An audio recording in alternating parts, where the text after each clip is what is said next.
Imaginez 3 jours entiers sans une seule lueur de lumière. Une obscurité totale, selon Padre Pio, est le signe avant-coureur de l'un des plus grands tests de foi que le monde ait jamais connu. Cette prophétie parle d'une purification profonde, d'un appel à revisiter nos choix, notre spiritualité, et avant tout, notre foi. Elle nous place face à un dilemme intérieur, faire confiance à quelque chose de plus grand, quelque chose d'invisible, ou se laisser consumer par la peur de l'incertitude. Padre Pio avertissait qu'en ces jours sombres, l'humanité aurait plus que jamais besoin de s'accrocher à la prière et à la dévotion. C'est comme si chaque recoin de la maison, chaque repli de l'âme, devait être préparé, dans un état de véritable adoration et dévotion. Il disait que ouvrir les portes ou les fenêtres serait inutile, rien ne pourrait dissiper l'obscurité, sauf une bougie bénie et la foi de celui qui la tiendrait. Imaginez être dans ce scénario, chaque prière devient un bouclier, chaque acte de dévotion, une forteresse de lumière. Pour beaucoup, c'est un test physique et spirituel. Et la question reste dans l'air, qui serait vraiment prêt à affronter cette épreuve? Ce n'est pas simplement une question d'avoir une bougie allumée, mais d'avoir une foi tout aussi allumée, une croyance ferme en quelque chose de plus grand que tout ce que nous connaissons. C'est une leçon pratique de confiance, de courage face à l'invisible et de la compréhension que, dans les moments les plus sombres, le cœur qui prie trouve la lumière, même dans l'obscurité la plus profonde. Lorsque Padre Pio parlait des 3 jours d'obscurité, ses instructions étaient claires. La préparation ne serait pas seulement physique, mais surtout spirituelle. Il soulignait que la prière quotidienne devait être intensifiée, que chaque acte de dévotion devait être un pas de plus vers Dieu. Soyez préparés en esprit et en corps, disait-il. Il ne s'agissait pas seulement d'avoir une bougie bénie ou de garder les fenêtres fermées, mais de rester en vigilance constante, transformant chaque jour en préparation pour ce qui allait venir. En ces temps d'incertitude, la seule chose solide était la foi. Pour être spirituellement prêt, Padre Pio suggérait un dévouement quotidien à la prière.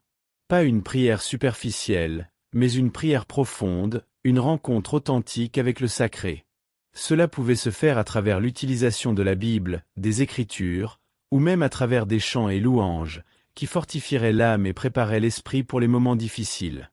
Il recommandait aussi le jeûne et le repentir, comme une forme de purification intérieure, permettant de chasser toute ombre d'impureté spirituelle. Physiquement, le maître de San Giovanni Rotondo était pragmatique. Garder les fenêtres fermées et les portes verrouillées étaient des mesures simples, mais qui portaient un symbole puissant, ne pas laisser l'extérieur envahir sa paix intérieure. Ce que le monde offre, avec son bruit et son chaos, ne devait pas affecter l'environnement sacré et paisible à l'intérieur de la maison. Cependant, la véritable préparation était celle qui se faisait dans le cœur. La plus grande protection contre tout mal serait la paix intérieure, cultivée à travers la prière constante et la présence de Jésus-Christ. L'histoire de Padre Pio commence dans une famille profondément dévouée, où la foi a toujours été la base de tout. Depuis son enfance, Padre Pio a ressenti l'appel de Dieu, et son parcours spirituel a été marqué par des défis et des miracles. Il n'était pas un homme ordinaire, et ses dons divins, comme les stigmates, révélaient un homme de grande sainteté et de communion avec le sacré. Cependant, sa vie n'était pas un conte de fées, elle était avant tout un témoignage de surmonter, de foi inébranlable et d'amour inconditionnel pour Dieu. La sainteté de Padre Pio ne se limitait pas seulement à ses dons miraculeux, mais aussi à sa vie de prière profonde. Il vivait chaque moment comme une offrande de louange, et ses études bibliques et moments d'adoration étaient quotidiens. Chaque sermon qu'il prêchait était comme une invitation à se rapprocher de Dieu avec un cœur ouvert, prêt à recevoir la grâce divine. En sa présence, les gens ressentaient qu'ils étaient devant quelque chose de plus grand, de quelqu'un qui était un véritable canal de Dieu. À San Giovanni Rotondo, Padre Pio est devenu un phare pour ceux qui cherchaient du réconfort et de la guérison.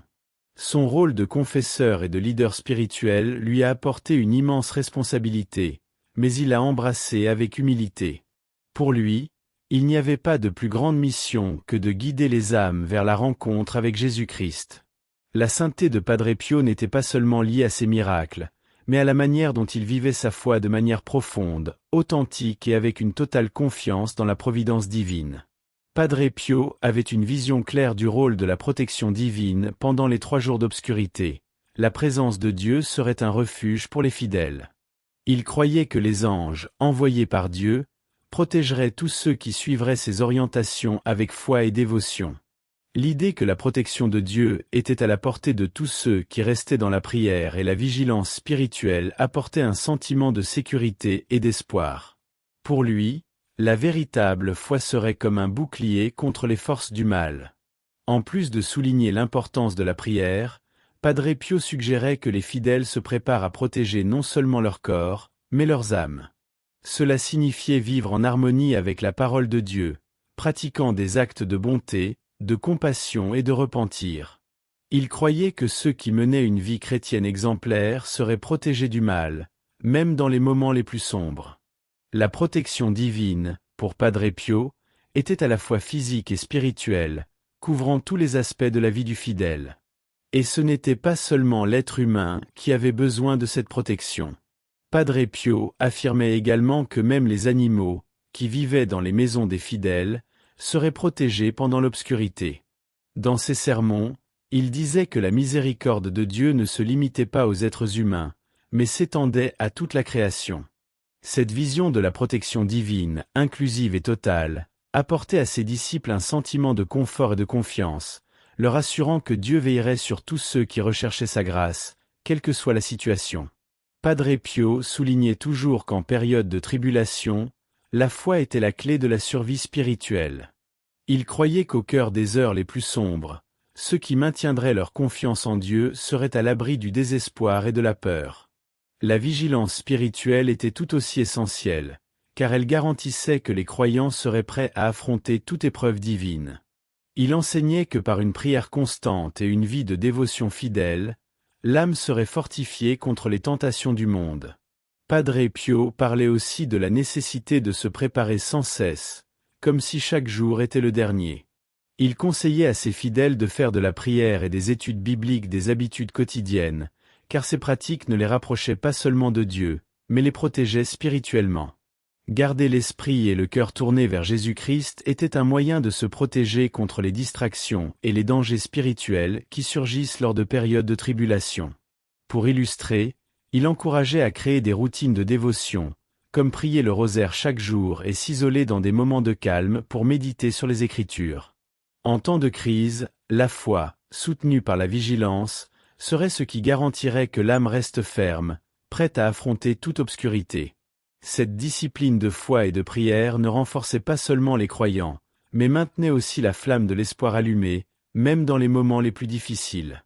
Padre Pio n'était pas seulement un homme de prière et de dévotion, mais aussi un homme avec une vision prophétique qui a profondément marqué ses disciples. Les prophéties qu'il a partagées tout au long de sa vie étaient vues comme des avertissements divins, appelant le monde à se préparer aux épreuves à venir. Il parlait d'événements cataclysmiques, de guerre et même du grand châtiment que l'humanité pourrait affronter, si elle ne se repentait pas. Mais l'une des prophéties les plus impressionnantes de Padre Pio était précisément celle des 3 jours de ténèbres, qu'il croyait être un événement de grande purification spirituelle. Ces prophéties, souvent présentées avec une immense humilité de la part de Padre Pio, qui n'a jamais cherché à se vanter de ses visions, sont devenues un guide spirituel pour les croyants. Il parlait d'un avenir de purification, où ceux qui seraient en harmonie avec Dieu seraient épargnés des grandes tribulations à venir. Les avertissements qu'il donna sur la manière de se préparer spirituellement ont été transmis de génération en génération, devenant le sujet d'études et de débats parmi les chrétiens du monde entier. Au fil du temps, les disciples de Padre Pio ont compris que ces prophéties n'étaient pas seulement des prédictions, mais des invitations à une réflexion plus profonde sur la foi. Ces messages avaient en quelque sorte une dimension pédagogique, enseignant aux croyants à se préparer pour des temps difficiles, mais toujours avec la confiance que, par la foi et la dévotion, la protection de Dieu serait la clé pour affronter tout défi. L'impact de ces prophéties a été immense, et jusqu'à aujourd'hui, elles continuent à guider et inspirer ceux qui cherchent à se fortifier dans la foi. Lorsque nous regardons les prophéties de Padre Pio, nous voyons qu'elles ne sont pas uniques dans leur thème de purification et de jugement. D'autres saints et mystiques ont également eu des visions similaires sur l'avenir de l'humanité, et beaucoup de ces parallèles offrent un contexte plus large sur ce que croyait Padre Pio. Par exemple, Sainte Faustine Kowalska, dans ses révélations sur la divine miséricorde, a aussi averti sur des temps de grande tribulation, mais en mettant l'accent sur la miséricorde de Dieu, qui pourrait sauver ceux qui étaient prêts à se repentir. Bien que les approches diffèrent, les deux visions se rejoignent sur un même point, la nécessité d'un retour à la foi véritable et à la dévotion. Un autre exemple intéressant vient d'Anna Maria Teggi, une mystique italienne, qui a aussi prédit des temps de grandes catastrophes, où l'humanité connaîtrait la purification, mais où la protection divine serait disponible pour les justes.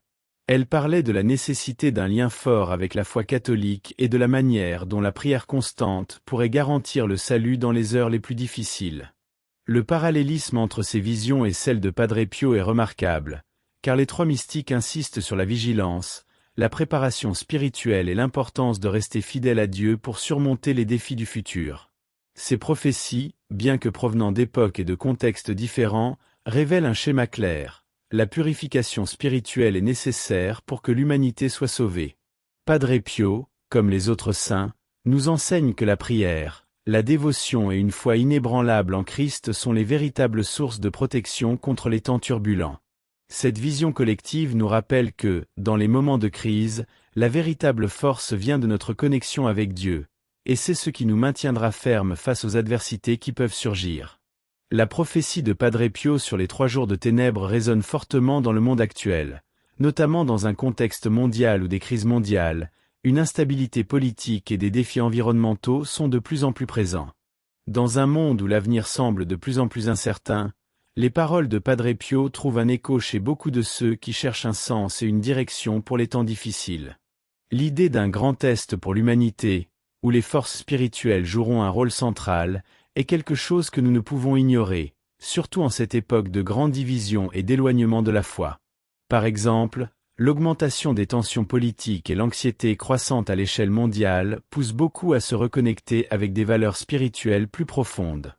La prophétie de Padre Pio, avec son accent sur la préparation spirituelle à travers la prière et le repentir, offre une perspective unique sur la manière dont les gens peuvent se préparer pour les temps à venir. Le simple acte de se consacrer à une vie dévotionnelle, avec des études bibliques régulières et une pratique constante de la prière, peut être vu comme une forme de préparation au temps de tribulation mentionné par Padre Pio. De plus, les avancées technologiques et les changements sociaux peuvent être interprétés comme des signes d'un monde de plus en plus éloigné des principes de foi que Padre Pio chérissait tant. Son appel à la vigilance et à la prière reste pertinent aujourd'hui, alors que beaucoup, en particulier les jeunes chrétiens, cherchent des réponses aux incertitudes de l'avenir. La prophétie, loin d'être une menace, est un appel à une réflexion profonde sur notre relation avec Dieu et la nécessité de renforcer notre foi en temps d'adversité.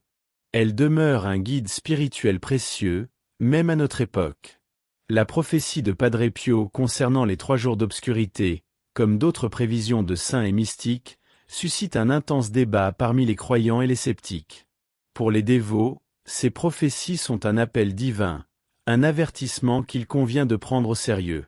Pour eux, les paroles de Padre Pio ne sont pas seulement le reflet de sa sainteté, mais aussi une occasion de se préparer spirituellement aux temps difficiles. La compréhension que la foi et la prière peuvent protéger les croyants des forces du mal rend cette prophétie un appel à l'action, au repentir et à la quête de la sainteté. D'un autre côté, les sceptiques soutiennent que ces prophéties ne sont que des interprétations personnelles, éloignées de la réalité ou exagérées par la foi populaire. Ils remettent en question la véracité et la pertinence de ces prévisions dans un monde de plus en plus rationnel et scientifique, où les réponses proviennent souvent de recherches empiriques et d'analyses logiques. Pour ces personnes, l'idée d'un événement surnaturel comme les 3 jours d'obscurité semble davantage une métaphore qu'une réalité imminente, et par conséquent, l'accent devrait être mis sur des solutions pratiques aux problèmes du monde, et non sur des prédictions apocalyptiques. Cependant, il est important de réfléchir à la réponse émotionnelle que ces prophéties suscitent, tant chez les croyants que chez les sceptiques. Pour les dévots, elles offrent un sens de direction et un but, quelque chose de difficile à trouver en temps de crise. Pour les sceptiques, c'est un appel à remettre en question la foi et à examiner ses croyances personnelles. Et au milieu de ce débat, le message central de Padre Pio sur l'importance de la vigilance de la prière et de la dévotion continuent de résonner, défiant chacun, quelle que soit sa position, à considérer l'impact de la spiritualité dans sa vie. Padre Pio, avec sa profonde spiritualité, avait une vision claire du mal dans le monde. Pour lui, les forces du mal étaient constamment à l'œuvre, cherchant à détourner les âmes de la vérité et de la lumière du Christ. Il croyait que le monde était plongé dans un grand combat spirituel, où les chrétiens devaient être vigilants et préparés à résister aux tentations et aux influences négatives. Dans ses lettres et sermons, il avertissait fréquemment de la présence de forces maléfiques qui agissent silencieusement, déformant la réalité et écartant les croyants de leur chemin vers la sainteté.